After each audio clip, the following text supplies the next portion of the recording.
तो जीटीटी मतलब कि ट्रोफोप्लास्टिक टिश्यू का अबनॉर्मल प्रोलिफरेशन, और सिंसाइशोट्रोफोब्लास्ट, साइटोट्रोफोब्लास्ट, दोनों तरह के टिश्यूज़ अबनॉर्मली प्रोलिफरेट होते हैं। यूजुअली कंप्लीट और पार्शियल वेसिकुलर मोल जो है वो आपको स्पेसिमेन में आता है, तो आपको वो पूछा जाएगा। क्लिनिकल डायग्नोसिस हो सकती है और थ्रू अल्ट्रासाउंड हो सकती है। क्लिनिकली हिस्ट्री ऑफ एमेनोरिया, पर abdomen uterine size more than the period of gestation, and doughy consistency of the uterus, abdominal pain which can be colicky or a dull ache, and there will be vaginal bleeding, usually dark colored, and there will be a history of passage of vesicles. Exaggerated symptoms of pregnancy are also there. Now this is a specimen in which multiple fluid filled translucent vesicles can be seen. Grape-like vesicles can be seen. No other fetal tissue is visible, and so this is most probably a specimen of complete vesicular mole. So this is the way you identify. If you can see a fetal tissue also along with it, then it is partial vesicular mole. तो complete mole तब बनता है जब ऐसा ovum जिसमें nucleus है ही नहीं, chromosome है ही नहीं, वो स्पर्म के साथ फ्यूज़ हुआ और स्पर्म के क्रोमोसोम्स डुप्लीकेट हो गए, तो 46XX यूजुअली होता है, कभी कभी 46XY भी हो सकता है। तो ये जो है एम्प्टी ओवम के साथ फ्यूज़ होने से बनता है। पार्शियल मोल में एक ओवम 2 स्पर्म के साथ फ्यूज़ होता है, और 69XX Y या XXX या XYY ये उसका जीनोटाइप होता है। तो ये कंप्लीट और पार्शियल मोल का डिफरेंशिएशन है, जीनोटाइपिक। अच्छा, फिर क्लासिफिकेशन। तो बच्चों, क्लासिफिकेशन में नॉन नियोप्लास्टिक या नॉन मोलर ट्रोफोब्लास्टिक लीजन्स, जिसमें जो बिनाइन होते हैं और ना उनमें एबनॉर्मल प्रोलिफरेशन होता है, बस वो ट्रोफोब्लास्टिक लीजन्स होते हैं, जैसे प्लेसेंटल साइट नोड्यूल या एग्जैजरेटेड प्लेसेंटल साइट। ना फिर हाइडेटिफॉर्म मोल्स होते हैं जिनमें एबनॉर्मल प्रोलिफरेशन हो रहा है, उसमें कंप्लीट मोल, पार्शियल मोल और इन्वेजिव मोल जो इन्वेड कर सकता है यूट्राइन वॉल को। और थर्ड होते हैं ट्रोफोब्लास्टिक ट्यूमर्स, जिसमें कोरियोकार्सिनोमा आता है, प्लेसेंटल साइट ट्रोफोब्लास्टिक ट्यूमर आता है और एपिथेलियोइड ट्यूमर आता है। तो on the basis of USG diagnosis बनाने के 3 क्राइटेरिया होते हैं। एक तो ये typical snow storm appearance, multiple vesicles हैं वो दिख रहे हैं। दूसरा, आपको कहीं पे भी फीटल टिश्यू नहीं दिखेगा।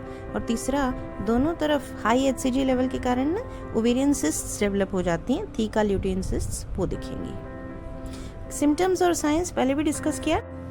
तो एक हिस्ट्री मिलेगी एमेनोरिया की, और हिस्ट्री मिलेगी अब्डोमिनल पेन की, वेजाइनल ब्लीडिंग की, और जनरल एग्जामिनेशन में हाइपर थायरॉइडिज्म मिल सकता है क्योंकि थायरोट्रोपिन रिलीज़ हो रहा है, और सारे सिम्टम्स ऑफ प्रेगनेंसी जैसे हाइपरेमेसिस ग्रेविडेरम भी मिलेगा, वो हिस्ट्री में मिलेगा।